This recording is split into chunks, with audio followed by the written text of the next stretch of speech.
விழுப்புரத்தில் திமுக சார்பில் பேரறிஞர் அண்ணாவின் 57வது நினைவு நாளை முன்னிட்டு டாக்டர் லக்ஷ்மணன் எம்எல்ஏ தலைமையில் எழுச்சிமிகு அமைதி பேரணியில் 1000க்கும் மேற்பட்டோர் கலந்து கொண்டனர்.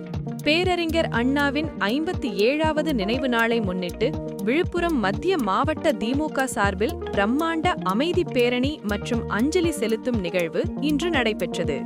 நிகழ்வின் தொடக்கமாக விழுப்புரம் சட்டமன்ற அலுவலகத்தில் அலங்கரித்து வைக்கப்பட்டிருந்த பேரறிஞர் அண்ணாவின் உருவப்படத்திற்கு மத்திய மாவட்ட பொறுப்பாளரும் விழுப்புரம் சட்டமன்ற உறுப்பினருமான டாக்டர் லக்ஷ்மணன் மாலை அணிவித்து மலர் தூவி மரியாதை செலுத்தினார்.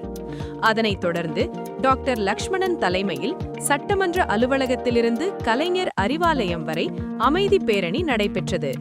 இதில் ஆயிரக்கணக்கான திமுக நிர்வாகிகள் மற்றும் தொண்டர்கள் கருப்பு பட்டை அணிந்து மௌனமாக ஊர்வலத்தில் பங்கேற்றனர்.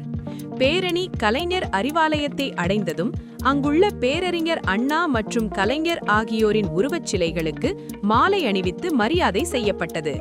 பின்னர் அறிவாலயத்தில் வைக்கப்பட்டிருந்த இரு பெரும் தலைவர்களின் திருவுருவப் படங்களுக்கும் மலர் தூவி அஞ்சலி செலுத்தப்பட்டது.